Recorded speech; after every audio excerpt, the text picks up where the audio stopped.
Say mo Paolo Avellino, Kim Chiu, hinanap ang groom niya sa photoshoot.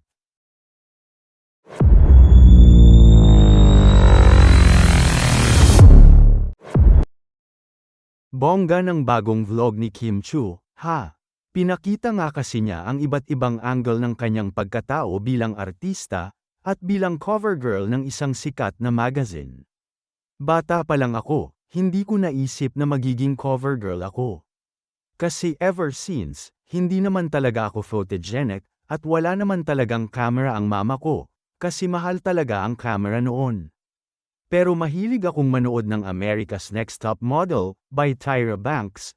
Pumupunta pa ako noon sa internet shop dati para manood. Hindi ko binabayad yung pang-snack o recess namin sa lunch, kasi ibabayad ko siya sa internet cafe. So doon ko siguro natutunan ang mga posing and everything.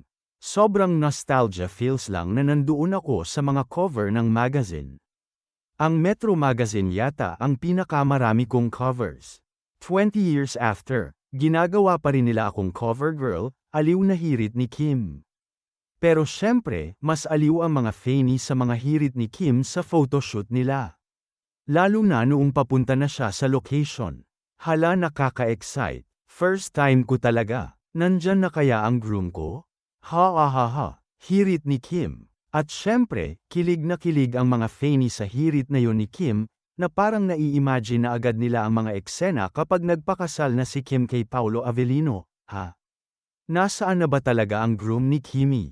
Uy Paolo, hinahanap ka ng bride mo. Ang sarap panoorin, lalo na siguro pag totoong kasal na. At syempre pa rin, puri ng mga fanny ang ugali ni Kim, na super down to earth, at walang karate-arte. Walang arte, napaka-humble talaga niya. Palaging nakasmile kaya magaan katrabaho. Mabait talaga, kaya blessing pa more. Ang bait talaga, at super generous din sa staff. Well, perfect model nga si Kim para sa mga magazine cover, ha? Ang ganda kasi ng features niya, na ang dali niyang ayusan, dahil super sexy nga siya.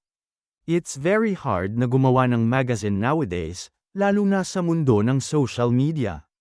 Pero I'm very thankful na Metro approached me and gave me this kind of cover for my 20th year, at kakaiba pa, kasi outdoor shoot, tapos iba pa ang itsura ko, nakabangs pa. Ayoko talaga ng bangs, pero noong na magazine, Majay explore talaga ng look. Basta something different. I love fashion. I love experimenting and exploring myself. Syempre may normal Kim Chiu look, pero gusto ko rin mag-experiment kung ano ang magiging itsura ko kung sailor ako, kung may bangs ako, sabi pa ni Kim. Samantala, present ang TV host at aktres na si Kim Chiu sa isang masayang bonding kung saan game na game niyang biniro ang kanyang matalik na kaibigan at kapwa host na si Robbie Domingo. Sa Facebook post, makikitang nakaupo si Kim habang masayang hinihimas ang tiyan ng nagdadalang taong asawa ni Robbie na si Mikey Pineda. Todo tawa naman ang mag-asawa nang isiga ni Kim ang salitang, Daddy. Daddy club ka na, kay Robbie. Masayang masaya si Kim sa bagong yugto ng buhay ng kanyang kaibigan. Kaya naman agad niya itong ibinahagi sa kanyang Instagram page kalakip ang caption na Daddy Club na si Robbie. Dahil sa nakakahawang vibes ng video, hindi napigilan ng mga netizen at fan na kiligin, partikular na ang mga shipper ng tambalang Kim Pao nina Kim at Paolo Avellino. Bumuhos agad ang iba't ibang hirit ng followers sa comment section na nag-aabang na rin sa susunod na kabanata ng buhay pag-ibig ng aktres. Tila mas excited pa sila kay Kim na makita itong maging isang ina sa hinaharap. Narito ang ilan sa mga komento ng kanyang followers. Next time sana mommy ka na rin Kim Chiu, sure maganda rin yun.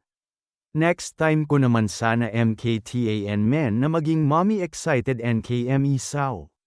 Hindi rin pinalampas ng solid Kim Pao fans ang pagkakataon na isama sa pangarap ang aktor na si Paolo, kung saan may nagbiro pa tungkol sa pagkakaroon ng kambal. Sa susunod Babe Paolo Daddy Club ka na may kambal na tayo. Sa susunod ikaw na Kimi for twins #Paolo Avellino Beke naman naghihintay na kami ng twins ninyo.